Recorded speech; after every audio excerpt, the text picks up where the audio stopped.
Bharatiya Janata party ने कल महिला मोर्चा के अध्यक्ष की घोषणा की और अध्यक्ष की घोषणा जो है राखी राठौड़ को प्रदेश का जिम्मा दिया गया है महिलाओं का। उनसे हम खास बातचीत करेंगे और पूछेंगे, क्योंकि महिला मोर्चा अध्यक्ष बनने का, क्योंकि पहले प्रवक्ता थी, अब पार्टी का पक्ष रखती थी, लेकिन अब उनसे हम बात करेंगे क्योंकि महिला मोर्चा के अध्यक्ष बनने के बाद जिम्मेदारियां बढ़ जाती है। जिम्मेदारियां बढ़ने के बाद में कई ऐसे मौके आते हैं जहाँ पर पार्टी का पक्ष रखना पड़ता है, क्योंकि अब पक्ष रखने का तरीका दूसरा होगा। राखी, सबसे पहले तो आपको बधाई हो, क्योंकि लगातार जो विपक्ष महिलाओं को लेकर आरोप लगाता है, तो सबसे पहली प्राथमिकता क्या रहेगी आपकी?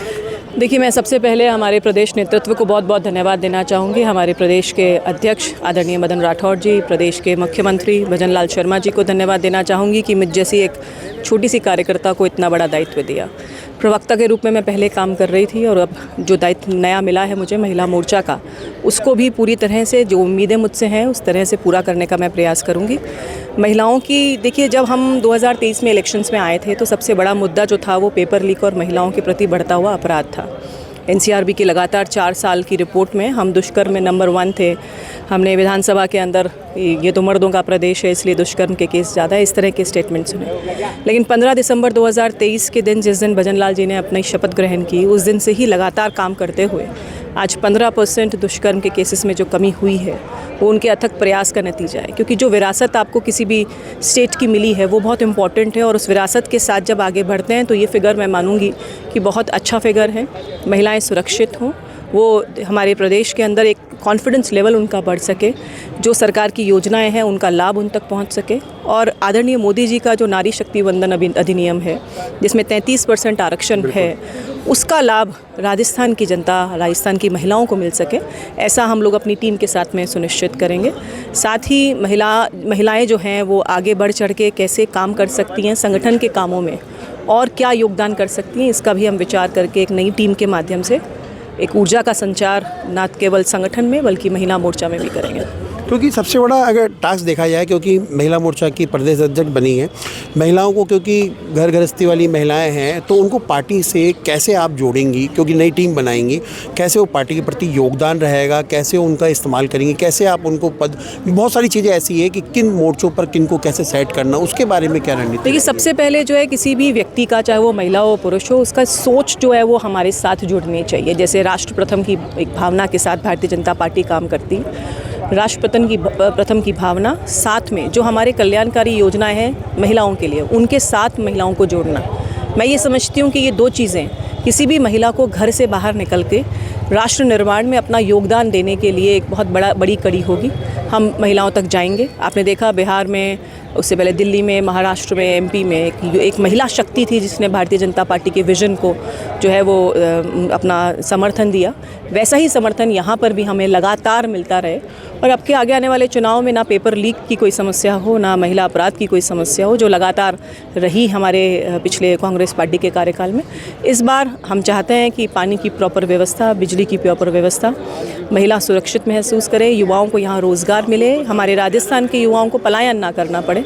ऐसी व्यवस्था करके हम 2028 में हमारी टीम के साथ में भारतीय जनता पार्टी को एक बार पुनः जनता की सेवा के लिए चयनित करवाएंगे। अच्छा राखी जी, एक सवाल बहुत अहम है, क्योंकि थानों के अंदर महिला डेस्क तो बनी हुई है, लेकिन वहाँ पे महिला सुरक्षा कर्मी जो है बहुत कम उनकी ड्यूटी लगाई जाती है। तो क्या लगता है कि क्योंकि प्रदेश की महिला मोर्चा के आप अध्यक्ष हैं, तो ऐसा कोई विशेष कोई अभियान या कुछ ऐसा सरकार से मांग करेंगे जिससे कि महिला डेस्क पे परमानेंट महिला कांस्टेबल या महिला थाना बनाने से तो अलग चीज़ बात होती है, लेकिन वहाँ पर आपकी बात बिल्कुल ठीक है कि किसी भी महिला थाने के अंदर डेस्क बनाने से काम नहीं होगा जब तक कि वहाँ पर कोई ना कोई महिला खड़ी हो, उसका अपॉइंटमेंट हो। हमने सुरक्षा जो पुलिसकर्मी हैं उनकी भी भर्ती का काम किया है। साथ ही जो पेट्रोलिंग यूनिट है, कालिका पेट्रोलिंग यूनिट, उसकी जो नंबर है उसको बढ़ाया है। लगातार महिला सुरक्षित रहे, इसके लिए कई बार मुख्यमंत्री जी 181 पे खुद बैठ करके जो समस्या आ रही है उनका सुपरविजन खुद से करते हैं। और आपने एक केस देखा भी होगा जिसमें 20 मिनट के अंदर वहाँ पुलिस पहुँची जब महिला ने 181 पे संपर्क किया। तो जिस तरह से हम लोग लगातार प्रयास करके सुविधाओं को धरातल तक लाने का प्रयास कर रहे हैं, आप देखिएगा आगे चल के महिलाएं जो हैं उसमें भागीदारी निभाएंगी। और जैसे जैसे आप कंट्रोल करेंगे, देखिए कानून का भय ज़रूरी है, अपराधियों में भय हो तो निश्चित तौर पे काम अच्छा होता है। और वो भय का वातावरण आज चौमू में भी आपने देखा होगा कि जिस तरह से बुलडोज़र चले और चलने भी चाहिए। किसी अतिक्रमण को हटाने के लिए अगर हमारा पुलिस प्रशासन जाता है तो पत्थरबाजी बर्दाश्त नहीं होगी। ये सख्त संदेश मुख्यमंत्री जी ने दे दिया है। एक सवाल बहुत अहम है, क्योंकि योगी सरकार ने जो है एक आदेश निकाला था और उस आदेश में कहा गया था कि महिलाएं जो टेलर के पास जाती है, उनका जिम ट्रेनर भी एक महिला होनी चाहिए, टेलर भी महिला होनी चाहिए। तो क्या लगता है कि वो आदेश राजस्थान में भी लागू होगा? क्योंकि बहुत सारी चीज़ें होती हैं जब महिलाएं टेलर के पास जाती हैं तो पुरुष होते हैं, वो ट्रेनर भी पुरुष होते हैं, उसको लेके कुछ देखिए वो डिपेंड करता है कि महिला अगर डिस्कम्फर्ट फील कर रही है वहाँ पर। डॉक्टर भी गायनिक होते हैं, तो महिला गायनिक के पास, क्योंकि योगी सरकार ने एक आदेश निकाला था। हाँ नहीं, देखिए क्या है, महिला राजस्थान के अंदर उस तरह का माहौल मैंने सुना नहीं इस तरह की टेलर की तरफ से कभी कोई हो, क्योंकि टेलर जनरली बहुत पुराने होते हैं।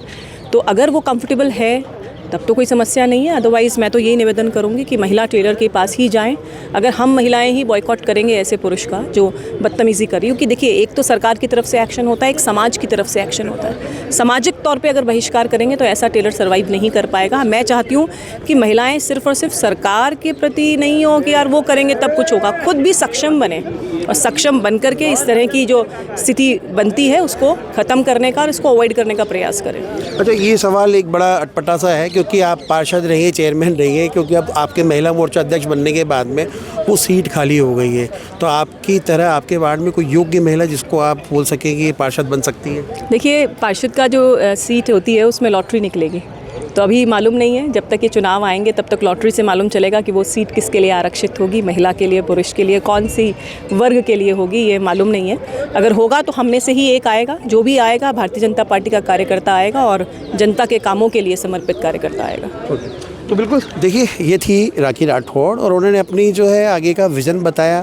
खासकर उन्होंने कहा कि हमने एक सवाल पूछा उनसे कि जो टेलर है वो महिला होनी चाहिए या पुरुष, तो उन्होंने कहा महिला कंफर्टेबल जहाँ पर अपने आप को महसूस करती है वहाँ जाए, लेकिन हम चाहते हैं कि महिला कंफर्टेबल जहाँ भी हो वहाँ जाए। दूसरा उनके एक सवाल पूछा था कि महिलाओं का एक डेस्क होना चाहिए थाने के अंदर में, तो उन्होंने कहा कि बिल्कुल होना चाहिए, इसके लिए सरकार लगातार काम कर रही है और सरकार इसलिए कई थानों के अंदर में महिला डेस्क के साथ साथ महिला कांस्टेबलों की नियुक्ति भी की गई है।